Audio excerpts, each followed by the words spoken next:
evening, everyone. Welcome to our group number one.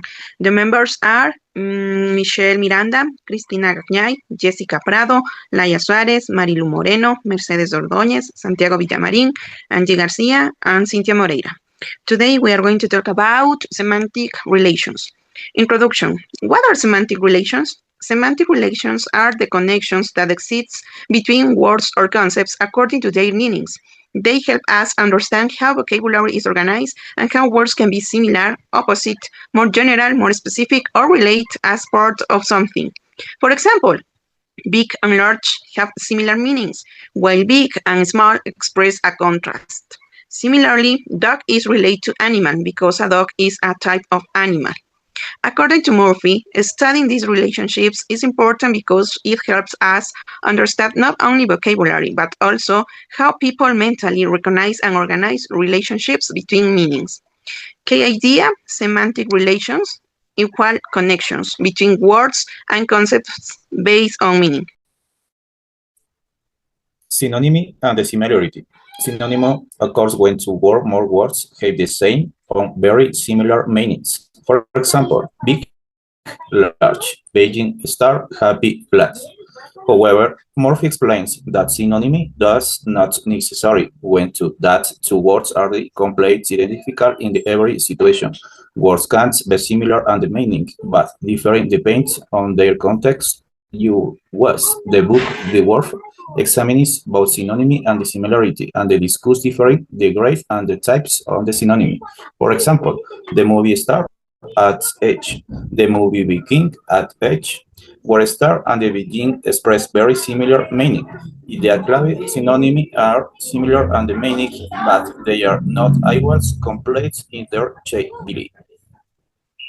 Antonymy and contrast. Antonymy is a semantic relationship between words that express opposite of contrasting meanings. Example, hot and cold, big, small, happy and sad, fast, slow. Murphy gives special importance to antonymy and describes it as a particular, clear example of a lexical semantic relationship. He further explains that antonymy is closely related to the broader concept of contrast. For example, the weather is hot and the weather is cold. The words hot and cold describe opposite conditions. Recognizing these relationships allows speakers to understand contrast quickly. Key idea. Antonymy expresses opposition of contrast in meaning.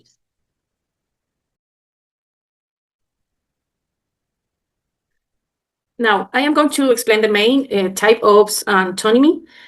First, we have gradable antonyms. These are words that express opposite ends of a scale. For example, hot and cold are gradable antonyms because there are intermediate possibilities between them, such as warm or cold. The same happens with big and small because something can also be medium size. The second, we have complementary opposite. In this case, the two meanings represent alternatives, and if one is true, the other is normally not true. A clear example is alive in dead. If a person is alive, they are not dead, and vice versa. Finally, we have relational opposites. These words describe opposite perspective of the same relationship. For example, John buy and sell. If Maria buys a book from John, John sells the book to Maria. The situation is the same, but we describe it from two different perspectives. So antonyms are not all the same. Some express different degrees. Some express alternative and others describe reciprocal relationships.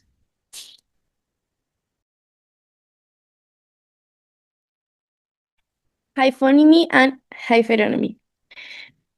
Hyphonymy describes a hierarchical relationship in which the meaning of a more specific concept is included within a more general category.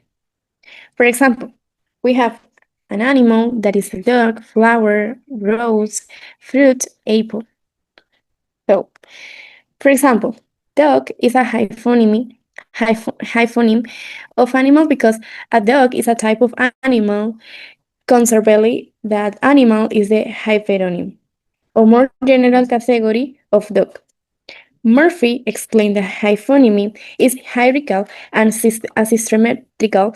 For example, a cat is a type of mammal, but a mammal is not necessarily a cat. We have a key idea that is hyphonym that is specific like a dog, and hyperonymy that is general for animals.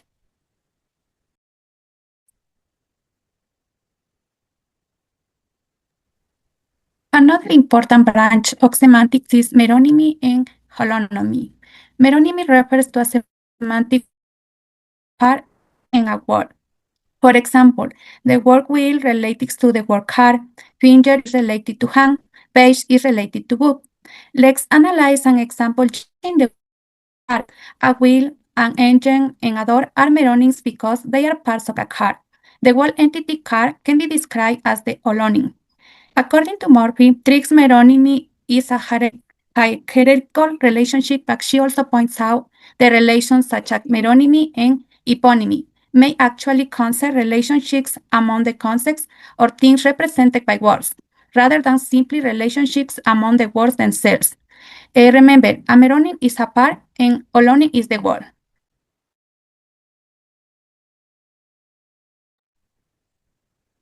Hierarchical versus non-hierarchical relations.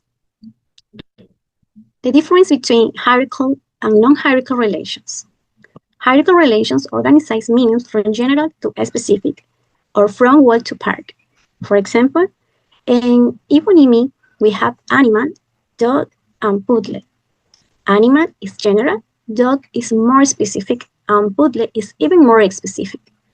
Another example is meronymy, which show a word-part relationship. For example, a car is the whole and engine is a part of the car. On the other hand, non-hierarchical relations connect words without creating a category or a backward structure. For example, happy and glad are synonymous because they have similar meanings. Unhappy and sad are antonyms because they have opposite meanings. So hierarchical relations organize meanings into levels, while non-hierarchical relations connect meanings through similarity or opposition.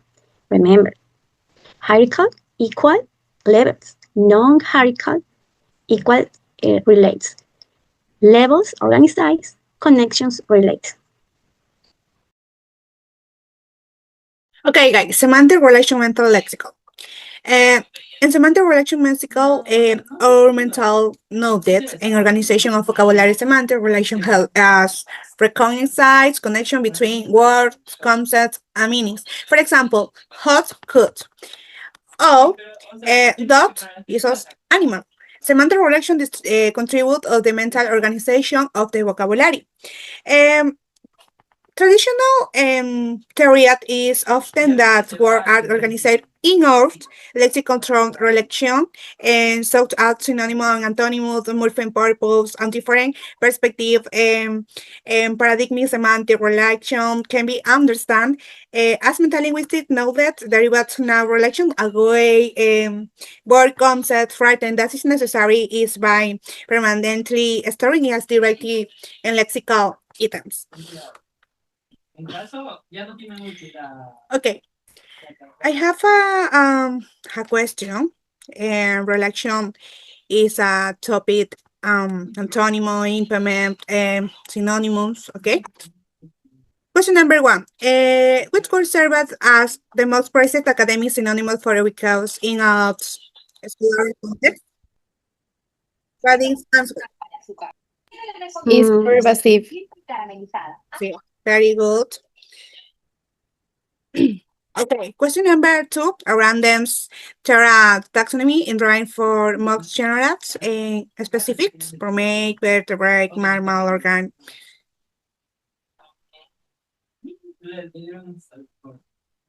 No? Okay, is as word and vertebrate. Okay. Okay, guys, continue. Importance of semantic relations. Semantic relations are important because they help us understand how words are connected by meaning and how vocabulary organized in our main. For example, through synonyms we categorize words with similar meanings such as happy and glad. Through antonymy we recognize opposite meanings such as happy and sad. Through hyponymy, we understand relationship between categories. For example, dog is an animal. Finally, through memonymy, we understand part-wheel relationships such as the wheel is part of a car. Okay, in conclusion, understand how words connect truths and meanings and how these connections contribute to the organization as use of vocabulary.